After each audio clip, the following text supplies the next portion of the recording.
Welcome back to पढ़ो UPSC दोस्तों। हम देख रहे थे कि 90 डेज में प्रीलिम्स के सिलेबस को कैसे कवर करना है।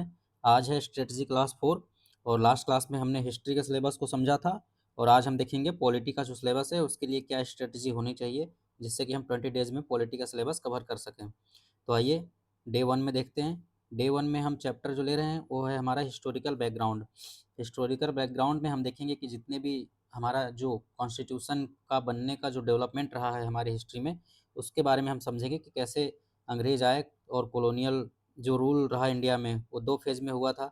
सबसे पहले कंपनी ने रूल किया था हमारे ऊपर, ईस्ट इंडिया कंपनी ने।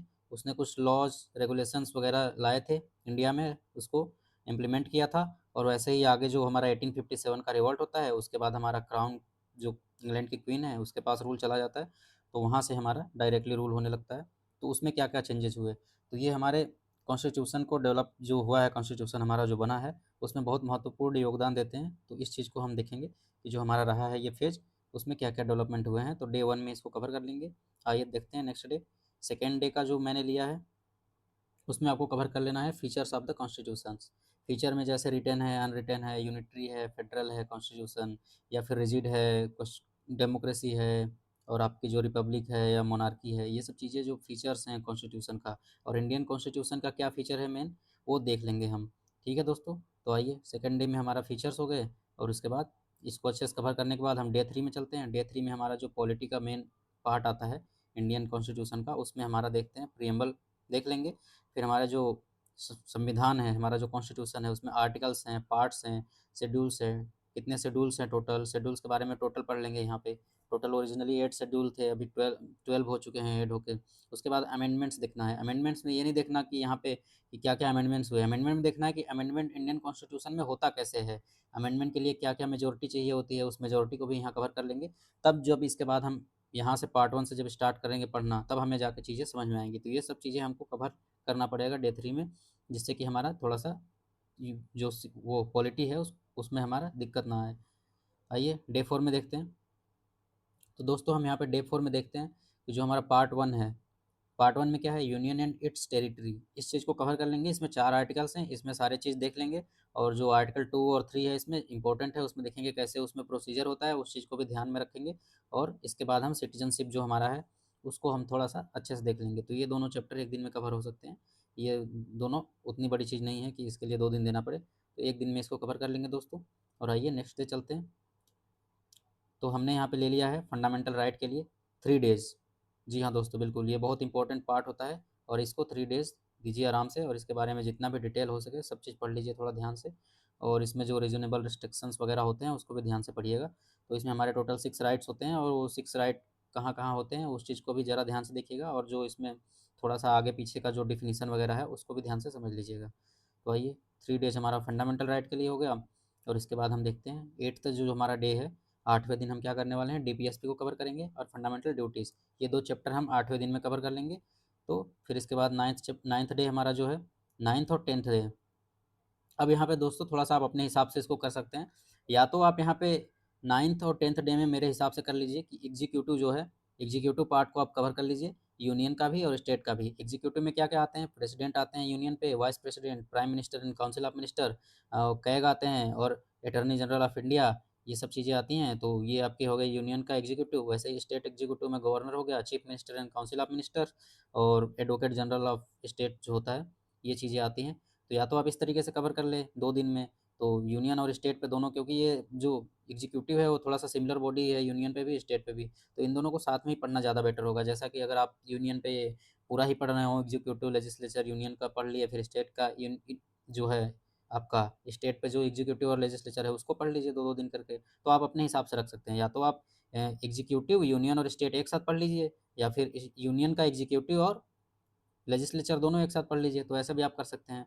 तो ऐसे करना ज़्यादा बेटर रहेगा, क्योंकि ये दोनों चीज़ें थोड़ा-सा सिमिलर होती हैं, तो इसलिए मैंने इसको साथ में रखा है। यूनियन और स्टेट का एग्जीक्यूटिव कर लीजिए 2 दिन में, फिर अगले जो 11th और 12th डे है, तो यूनियन और स्टेट का लेजिस्लेचर यहाँ पे कर लेंगे। लेजिस्लेचर में क्या-क्या आता है देखिए, यूनियन पे आते हैं प्रेसिडेंट, लोकसभा और राज्यसभा, ये ऑर्गन्स ऑफ द स्टेट होता है, आपको पता है। फिर इसके बाद मेंबर ऑफ पार्लियामेंट्स होते हैं, फिर पार्लियामेंट में जो बिल्स हैं, एक्ट्स हैं, कैसे पास होते हैं, उनके बारे में प्रोसीजर्स और बहुत सारी चीज़ें हैं, थोड़ा-थोड़ा उसमें जो कवर करना हो आपको दोस्तों। लोकसभा और राज्यसभा के केस में, तो वो चीज़ों को ध्यान से देख लेंगे इसमें। वैसे स्टेट में जो है वो आपका स्टेट का जो स्टेट लेजिस्लेटिव असेंबली होता है, स्टेट लेजिस्लेटिव काउंसिल होता है और गवर्नर, ये तीनों मिलके, जहाँ पे तीन है, जहाँ पे ये दोनों है वहाँ पे ये तीनों मिलके आपका स्टेट लेजिस्लेचर बनाते हैं। और जहाँ पे सिर्फ स्टेट लेजिस्लेटिव असेंबली है, वहाँ पे स्टेट लेजिस्लेटिव असेंबली और गवर्नर जो होंगे वो आपके मिलके स्टेट लेजिस्लेचर बनाएंगे। ठीक है दोस्तों, इसमें और आगे एमएलएज वगैरह जो मेंबर ऑफ लेजिस्लेटिव काउंसिल हैं, मेंबर ऑफ लेजिस्लेटिव असेंबलीज हैं, इनको देख लेंगे। फिर बिल्स प्रोसीजर वही सेम चीज़ स्टेट में देख लेंगे। तो ये 2 दिन में कर लेंगे दोस्तों कवर इसको। फिर आइए, जो हमारा डे 12 यहाँ पे हो चुका है, हमने एग्जीक्यूटिव और लेजिस्लेचर देख लिया। अब इसके बाद हम यहाँ पे देख लेंगे डे 13 में, 1 डे में हम पूरा यहाँ पे देखेंगे सेंटर स्टेट रिलेशन, जो इसमें मेन मेन चीज़ है उस चीज़ को देख लेंगे। फाइनेंशियल है, एग्जीक्यूटिव है, ये सब जो सुप्रीम कोर्ट जो है इसका यहाँ पे ओरिजिनल जुरिस्डिक्शन होता है सेंटर स्टेट रिलेशन में, उस चीज़ को देख लेंगे। फाइनेंस कमीशन जो हमारा टैक्स डिवोल्यूशन होता है यूनियन से स्टेट में, वो चीज़ देख लेंगे।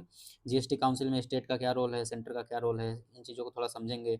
नीति आयोग, पहले हमारा जो प्लानिंग कमीशन हुआ करता था, अब नीति आयोग आ गया, उसमें क्या क्या चेंजेज हैं, अभी क्या चल रहा है, ये नीति आयोग के क्या रोल हैं इंडियन जो सेंटर स्टेट रिलेशन है उसमें। फिर बहुत सारे कमिटीज़ हैं, जैसे आपके सरकारिया हैं, फुंसी जो कमिटीज़ हैं, इनके रिकमेंडेशंस वगैरह थोड़ा बहुत पढ़ लेंगे। और गवर्नर का क्या रोल होता है, ये सब चीज़ें अभी इसमें टॉपिक छोटे-छोटे और बहुत सारे हैं, तो वो चीज़ आप देख लेंगे बुक से। और डे 13 में यहाँ आप, तो हमने जुडिशरी के लिए 2 डेज़ ले लिए हैं दोस्तों। यहाँ पे आप देख सकते हैं कि जो हमारा जुडिशरी में सुप्रीम कोर्ट होता है, हाई कोर्ट्स हैं, डिस्ट्रिक्ट कोर्ट्स हैं, ट्रिब्यूनल्स हैं, यहाँ पे सारे हम कोर्ट्स के बारे में पढ़ेंगे और सबको कवर करेंगे अच्छे से बिल्कुल। और आइए नेक्स्ट डे, जो हमारा 16th डेज है, उसमें हम देखते हैं जो हमारा लोकल बॉडीज़ है, जैसे कि पंचायत है, म्युनिसिपैलिटीज़ हैं, इनमें क्या एलिजिबिलिटी होती है, क्या क्राइटेरिया है, वोटिंग कैसे होती है, कितने साल का होता है, सारी चीज़ पढ़ेंगे। वैसे ही कैंटोनमेंट बोर्ड के बारे में पढ़ेंगे, डिस्ट्रिक्ट प्लानिंग कमिटीज़ वगैरह और बहुत सारी यहाँ पे जो होती है लोकल लेवल पे जो चलती है गवर्नमेंट, लोकल गवर्नमेंट के बारे में पढ़ लेंगे। नेक्स्ट हमारा जो है डे 17 पे, उसमें हम सारी चीज़ों को देखेंगे, जिसमें कि हम कॉन्स्टिट्यूशनल बॉडीज़ को देखेंगे, जो कि कॉन्स्टिट्यूशन में मेंशन है बॉडीज़, उनको कॉन्स्टिट्यूशनल बॉडीज़ जो बोलते हैं। जैसे कि यूपीएससी है, कैग है, स्टेट पीसीएस है, और बहुत सारे नेशनल लेवल पे जो कमिटीज़ हैं ओबीसी से रिलेटेड, एससी एसटी से, वो सब चीज़ों को यहाँ पे देखेंगे। फिर स्टैट्यूटरी बॉडी पढ़ेंगे, जो कि लेजिस्लेचर ने बनाया, स्टेट या यूनियन कोई भी लेजिस्लेचर। और फिर इसके बाद जो एग्जीक्यूटिव गवर्नमेंट, जो एग्जीक्यूटिव होती है, उसने जो बॉडी बनाया वो एग्जीक्यूटिव बॉडी होगी। वैसे ही रेगुलेटरी बॉडीज़ हैं, जैसे कि आरबीआई है, सेबी है, इरडा है, तो इन सब चीज़ों को यहाँ पे बॉडीज़ को देख लेंगे। इनमें जो मेन जो होते हैं इनके चीफ, उनके बारे में पढ़ लेंगे, कितना उनका एलिजिबिलिटी, क्या एज होता है, कैसे वो अपॉइंटमेंट होते हैं, कौन रिकमेंड करता है, ये सब चीज़ों को देख लेंगे। फिर डे 18 में हम देखेंगे रिप्रेजेंटेशन ऑफ पीपल एक्ट, ये बहुत इंपॉर्टेंट एक्ट है दोस्तों, और इस चीज़ को अच्छे से पढ़ लेंगे।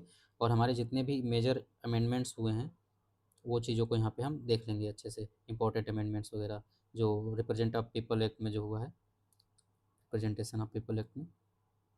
इसके बाद 2 दिन हमने दिया है, जिसमें कि हम कंपैरिजन करेंगे इंडियन कॉन्स्टिट्यूशन को, जो अदर कॉन्स्टिट्यूशन है जो इम्पोर्टेंट है, जैसे यूएस हो गया, फ्रेंच हो गया, तो इन सब कॉन्स्टिट्यूशन के साथ हम इंडियन कॉन्स्टिट्यूशन को कंपेयर करेंगे। और अमेंडमेंट्स वगैरह जो इम्पोर्टेंट हुए हैं टोटल ऑल अमेंडमेंट्स जितने इंडिया में हुए हैं, उनमें से जो जो इम्पोर्टेंट है उनको हम देखेंगे यहाँ पे, और उसको थोड़ा सा मेमोराइज कर लेंगे, क्योंकि क्वेश्चन इससे बहुत ज़्यादा बनते हैं। फिर हमने मिसलेनियस टॉपिक्स रखा है, जैसे कि करंट अफेयर्स में कोई चीज़ चल रहा है, कोई विवाद है, कोई बिल है, तो उससे जो आर्गूमेंट्स वगैरह हैं वहाँ पे हम इसको नोट डाउन कर लेंगे दोस्तों। ठीक है, तो यहीं पे हम क्लास को ख़त्म करते हैं दोस्तों, और नेक्स्ट क्लास में हम देखेंगे जियोग्राफी या फिर हमारा जो इकोनॉमी है उससे रिलेटेड जो हमारा 20 डेज़ का है उसको कैसे डिवाइड करेंगे। बाकी आपका जो सीसेट के लिए जो क्लासेस हैं वो क्लासेस कंटिन्यू होंगी 15 जनवरी के बाद, और वो लगातार फिर फरवरी तक मैं उसको कवर करा दूंगा, तो आप लोग जाके वहाँ से प्लेलिस्ट में देखिए क्लास। धन्यवाद।